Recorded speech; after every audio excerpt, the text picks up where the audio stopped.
Perkenalkan, nama saya Puspita Dewi Pertiwi dengan nomor NIM 246037, Prodi Pendidikan Bahasa Indonesia 2024 P. Video kali ini untuk memenuhi tugas UAS Perencanaan Pengajaran Pendidikan Bahasa dan Sastra Indonesia. Assalamualaikum warahmatullahi wabarakatuh. Waalaikumsalam warahmatullahi wabarakatuh. Selamat pagi teman-teman. Pagi, yes. Bagaimana kabarnya hari ini? Alhamdulillah, luar biasa. Alhamdulillah. Sekarang sebelum kita memulai materi hari ini, alangkah baiknya kita membaca doa terlebih dahulu. Siapa yang ingin memimpin doa? Ya, silakan. Sebelum kita memulai pembelajaran pagi hari ini, marilah kita berdoa menurut agama dan kepercayaan masing-masing. Berdoa mulai. Berdoa selesai. Baik, terima kasih. Selanjutnya ada pengecekan kehadiran ya. Hari ini siapa yang sudah masuk? Masuk semua. Masuk semua ya. Alhamdulillah. Hari ini materinya adalah mengenal surat lamaran pekerjaan. Nah, kalian juga sudah tidak asing kan dengan surat lamaran pekerjaan. Apalagi kalian sekarang kelas 12 yang nanti akan mencari kerja. Ya, yang nanti akan turun di dunia kerja. Betul sekali. Nah, menurut kalian nih, apakah surat lamaran pekerjaan itu penting dalam dunia kerja? Sangat penting. Surat lamaran pekerjaan itu sangat penting karena jika kalian ingin mendaftar sebagai karyawan ataupun wira swasta ataupun ingin jadi bos, kita membutuhkan keterampilan menulis surat lamaran pekerjaan. Kenapa? Bagi yang ingin mendaftar sebagai karyawan, otomatis kan kita harus menulis surat lamaran pekerjaan. Nah, sedangkan bagi yang ingin menjadi bos, terus ketika perusahaan tersebut itu sudah besar, otomatis kan kita membutuhkan karyawan kan. Nah, kita harus menyeleksi karyawan tersebut lewat surat lamaran pekerjaan. Jadi keterampilan menulis surat lamaran pekerjaan itu sangat dibutuhkan di dalam dunia kerja. Nah, apa kalian tahu surat lamaran pekerjaan itu apa? Belum. Surat lamaran pekerjaan adalah surat dari seseorang yang memerlukan pekerjaan pada orang lain, instansi, atau pejabat yang sedang memberikan sebuah pekerjaan. Terus selanjutnya, ternyata surat lamaran pekerjaan itu ada dua jenis. Apakah kalian baru tahu? Ya, benar. Ternyata surat lamaran pekerjaan itu ada dua jenis. Yang pertama adalah surat lamaran pekerjaan yang digabung dengan riwayat hidup atau bisa dinamakan dengan model gabungan. Yang kedua adalah surat lamaran pekerjaan yang dipisah dari riwayat hidup atau disebut juga dengan model terpisah. Nah, yang selanjutnya ada unsur kebahasaannya. Yang pertama, menggunakan bentuk surat yang standar. Ya, pada umumnya surat. Terus yang kedua, menggunakan bahasa baik dan benar. Dalam membuat surat lamaran pekerjaan, kita tuh harus menggunakan bahasa yang baik dan benar. Yang ketiga, menggunakan kata-kata yang sopan. Nah, ini juga sama seperti nomor 2.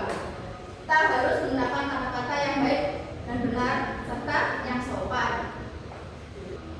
Nah, yang keempat adalah menggunakan kata pengantar yang jelas, singkat, padat, dan informatif serta tepat sasaran. Nah, di sini juga sangat penting kita menggunakan kata pengantar yang jelas, singkat, padat, dan informatif. Menggunakan kata pengantar yang jelas itu kayak nggak bertele-tele gitu. Kita tujuannya untuk mengapa, sebagai apa, terus kelebihan si pelamar itu apa, itu aja. Jangan kayak menjelaskan secara panjang seperti itu.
koma, dikasih tanggalnya itu angka, terus bulannya itu nama bulan kayak Februari, di situ kan ada Desember, dan tahun ditulis dengan angka.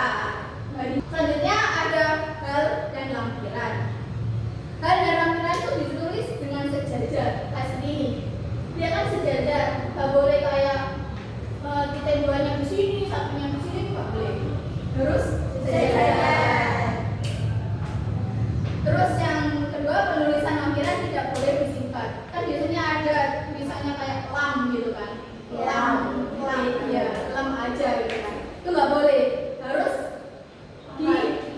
dijelaskan gitu, lam apa? Ini kan lampiran. Nah, selanjutnya ada pemakaian lampiran dengan huruf. Biasanya itu banyak yang salah dalam penulisan lampiran. Biasanya itu menggunakan angka. Sedangkan yang benar itu menggunakan huruf. Kayak seperti kan lampiran 5 lembar, bukan angka tapi huruf. Selanjutnya ada alamat. Nah, alamat ini tidak memakai kata kepada, tapi menggunakan YTH yang terhormat. Terus selanjutnya, usahakan tidak lebih dari 3 baris. Kan ini tidak lebih dari 3 baris kan? Ya, yang baris pertama kepada siapa alamat ditujukan. Nah, ini tuh tidak boleh memakai gender kayak bapak, ibu gitu, nggak boleh. Jadi harus dia langsung jabatannya atau ke PT-nya tersebut. Terus yang kedua, baris kedua itu ada alamat lengkap, kata jalan, tidak boleh disingkat. Kan kebanyakan orang tuh kalau membuat lamaran kerjaan tuh jalan kan disingkat JLN, gitu kan. Itu nggak boleh. Jadi kita harus langsung dijelaskan jalan, gitu. Nggak boleh disingkat JLN. Nah, baris ketiga itu nama kota. Jadi tidak boleh melebihi 3 baris itu. Kan di situ ada contohnya. Ini yang baris pertama kan ditujukan kepada manajer PT tersebut, dan yang kedua itu kan alamat lengkapnya kan, dan jalan nggak boleh disingkat. Yang keempat ada salam pembuka. Dalam salam pembuka itu diakhiri dengan tanda baca koma. Contohnya dengan hormat koma. Selanjutnya ada alinea pembuka. Di dalam alinea pembuka ini ditulis sumber informasi yang menjadikan kalian tahu ada lowongan pekerjaan di tempat yang ingin kalian lamar tadi. Kayak di sini juga disebutkan kalian tuh mendapatkan info ini tuh dari mana gitu. Disebutkan dari media sosial kah, atau dari iklan kah, atau dari koran kah, atau dari mana. Kata disebutkan di dalam surat lamaran pekerjaan tersebut. Terus di alinea pembuka ini juga berisi pernyataan umum yang menggambarkan tentang diri pelamar. Yang keenam ada isi surat. Nah, isi surat itu bermacam-macam. Yang pertama itu ada identitas. Identitas ini berisi keterangan berupa nama, 4 tanggal lahir, alamat, pendidikan terakhir. Contohnya kan di situ nama, 4 tanggal lahir. Nah, dalam penulisan nama, 4 tanggal lahir itu tidak boleh diawali dengan huruf kapital, harus huruf kecil. Selanjutnya ada maksud dan tujuan. Nah, alasan menulis surat itu kenapa? Terus yang selanjutnya adalah menyatakan lampiran. Pelamar harus memenuhi lampiran yang diminta oleh instansi yang membuka lowongan pekerjaan. Nah, di sini tuh kita harus memenuhi lampiran yang diminta kayak fotokopi surat keluarga, fotokopi KTP, terus fotokopi nilai transkrip nilai, seperti itu. Kita harus memenuhi sesuai dengan yang diminta oleh instansi yang kita akan tuju lagi. Yang ketujuh ada penutup, yaitu menunjukkan keantusiasan pelamar. Jadi kan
dan saya juga sudah memberikan contoh masing-masing. Baik, untuk pertemuan selanjutnya kita akan membahas tugas ini ya. Di sini saya ada contoh surat lamaran pekerjaan. Di sini kan ada dua, ini sama yang ini kan. Itu kalian bisa mengidentifikasi bagaimana unsur pembahasannya dan bagaimana sistematika surat itu. Apakah sudah benar atau masih ada kesalahan? Jika masih salah, boleh dibenarkan. Oke? Oke. Paham untuk tugas pertemuan selanjutnya? Baik, kalau gitu saya akhiri untuk pertemuan hari ini. Sekian, terima kasih. Wassalamualaikum warahmatullahi wabarakatuh. Waalaikumsalam warahmatullahi wabarakatuh. Terima kasih sudah menonton video ini. Semoga bermanfaat untuk kita semua. Kurang lebihnya mohon maaf. Wassalamualaikum warahmatullahi wabarakatuh.